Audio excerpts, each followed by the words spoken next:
And reporter Angela Chung. Good morning, Angela. Good morning, Sunya. Looking very springy in your nice dress. Lovely. All right, let's begin with some news. We mentioned last week that there was a pause in the vaccination program, especially because of the AstraZeneca vaccine and its link to blood clots. There was an announcement made yesterday on whether we're going to resume it. Tell us about that. Yes, the government announced yesterday it's going to resume administration of AZ vaccines from today for the second quarter as planned after a temporary suspension amidst controversies over its side effect of rare blood clot. But people under the age of 30s will be excluded from the recipient target of AZ vaccines as the government concluded risks will outweigh gains from the vaccinations for the people under the age of 30. Okay, so not very surprising, this announcement. Tell us more about the reason why the government decided to resume its inoculation program. It's analyzed that the government's decision to resume AZ vaccine was a foregone step because the AZ vaccine accounts for the highest proportion of Korea's COVID-19 vaccine stockpile.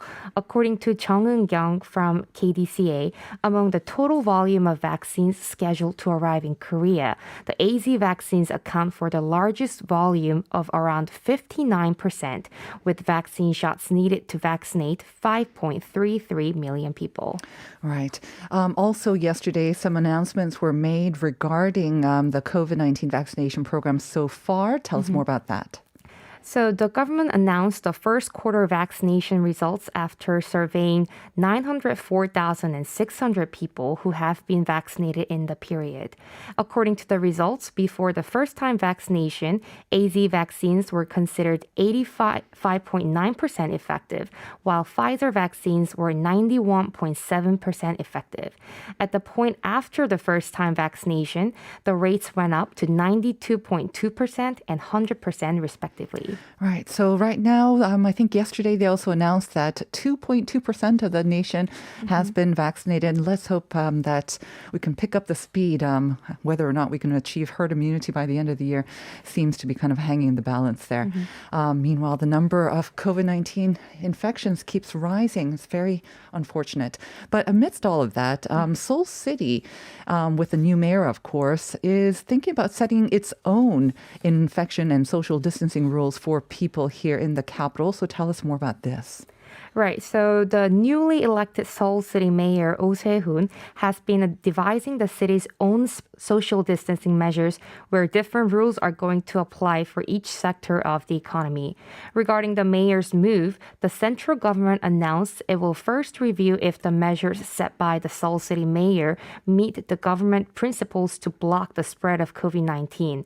As for the entertainment industry, the Seoul City has already collected opinions from the entertainment businesses to diversify operating hours for this sector.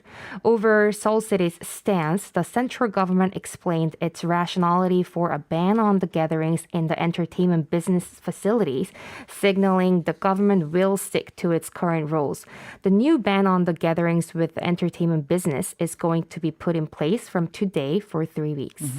Can you give us more details on how different Seoul City's sort of stance and measures is from the central government's? Sure. The Seoul City's plan, directed by Mayor Oh Se-hoon, is to diversify business hours. The mayor criticized the government's measure to apply uniform disinfection measures that do not consider the differences between the regions and business sectors, while the central government stance is the new ban on the gathering in entertainment business facilities are inevitably necessary because these facilities are breeding ground for the recent COVID-19 cases in Korea, where some businesses might even operate illegally. Okay. So you mentioned that they're going to diversify business hours, or that's the plan anyway, by the new mayor. Tell us more about this, how they plan to diversify the hours and also the businesses, right? Yes, the Seoul City government first segments the entertainment businesses into 3 groups: karaoke or hunting pocha, Colatech, and Holden pubs. The city also divides the food businesses into two groups, general restaurants and cafe and pubs. And operating hours for the businesses will differ depending on where they belong. So for karaoke and hunting pocha, business hours will be from 5 p.m. to midnight, while Holden pubs and pubs business hours will be from 4 p.m. to 11 p.m. And Colatech general restaurants and cafes, the existing business hours of until 10 p.m. will be applied.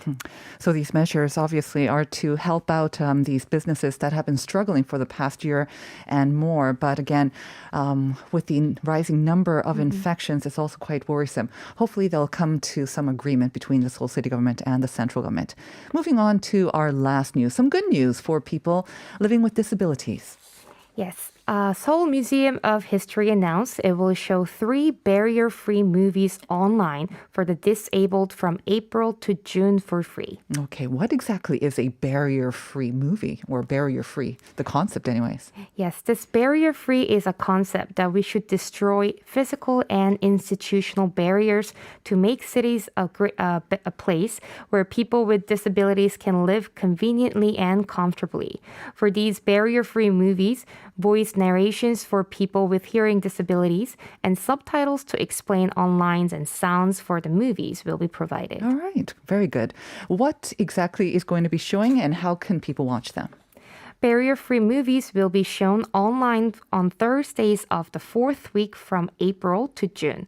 In April, A Little Princess, or 감쪽 같은 그녀 in Korean, will be shown and in May and June, Journey to the Lost Travel, or Paris Can Wait, or 파리로 가는 길, will be shown respectively.